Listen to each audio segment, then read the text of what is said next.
कांद्याच्या दरात वाढ होणार, बळीराजाला दिलासा मिळणार. निर्यात शुल्क कपातीच्या निर्णयानंतर निर्यातीला चालना मिळणार. नमस्कार मित्रांनो, आपण चॅनलवर नवीन आला असाल तर कृपया चॅनलला सबस्क्राईब करण्यास नम्र विनंती आहे. चला तर बघू नवीन काय विशेष. केंद्र सरकारने कांदा उत्पादक शेतकऱ्यांना दिलासा देणारा निर्णय घेतला आहे.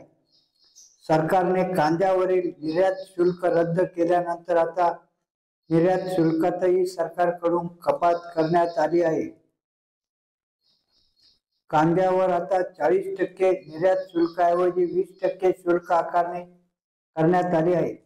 या निर्णयामुळे नाशिकच्या कांदा बाजारपेठेत कांदा दरात सुधारणा होण्याची शक्यता आहे. केंद्रीय वित्त मंत्रालयाने काढली अधिसूचना. कांद्यावर 40% निर्यात शुल्क ऐवजी 20% शुल्क आकारणी करण्याचा निर्णय घेतल्यामुळे कांदा उत्पादक शेतकऱ्यांना दिलासा मिळाला आहे. केंद्रीय वित्त मंत्रालयाने याबाबतची अधिसूचना काढली आहे. या निर्णयामुळे नाशिकच्या कांदा बाजारपेठेत कांदा दरात सुधारणा होण्याची शक्यता आहे. 19 ऑगस्ट 2023 कांद्याच्या निर्यातीवर 40% निर्यात शुल्क लावले होते. 19 ऑगस्ट 2023 कांद्याच्या निर्यातीवर 40% निर्यात शुल्क लावण्यात आले होते. 28 ऑक्टोबर 2023 ला कांद्यावर $800 प्रति मेट्रिक टन निर्यात मूल्य लावले होते. 7 डिसेंबर 2023 निर्यात बंदी करण्यात आली होती. 4 मे निर्यात बंदी उठवली, मात्र निर्यातीवर 40% निर्यात शुल्क लावण्यात आले होते आणि $550 किमान निर्यात शुल्क मूल्य लावण्यात आले. आज कांदा निर्यातीवरील $550 निर्यात मूल्य रद्द झाले आहे. सध्या कांद्याला दर किती? गेल्या 20 दिवसापासून कांद्याचे भाव कडाडले होते.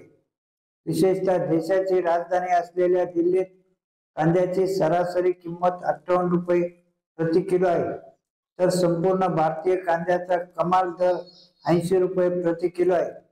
अशा स्थितीत सरकारच्या या निर्णयाचा कांद्याच्या दरावरही परिणाम होणार आहे. विधानसभा निवडणुकीच्या पार्श्वभूमीवर सरकारचा मोठा निर्णय. दरम्यान राज्यात सध्या विधानसभा निवडणुकांची जोरदार तयारी सुरू आहे. सर्वच राजकीय पक्षांनी हालचाली सुरू केल्या आहेत. दौरे, सभा, बैठका, संवाद, मेळावे सुरू आहेत. लोकसभा निवडणुकीत कांद्याच्या मुद्द्यात महायुतीला मोठा फटका बसला होता. मात्र विधानसभा निवडणुकीच्या पार्श्वभूमीवर सरकारने सावध पवित्रा घेतला आहे.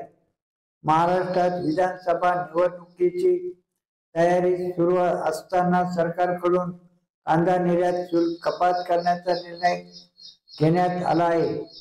विशेष म्हणजे महाराष्ट्र हे भारतातील सर्वात मोठे कांदा निर्यात करणारे राज्य आहे. सरकारच्या या पावलामुळे शेतकऱ्यांना कांदा निर्यात करण्यास मदत होणार आहे. याआधी शनिवारी 4 मे 2024 रोजी देशात सुरू असलेल्या लोकसभा निवडणुकीच्या पार्श्वभूमीवर सरकारने कांदा निर्यातीवरील बंदी उठवली होती. अशी नवनवीन माहिती मिळवण्याकामी कृपया आपल्या चॅनलला सबस्क्राईब करावे ही नम्र विनंती. धन्यवाद.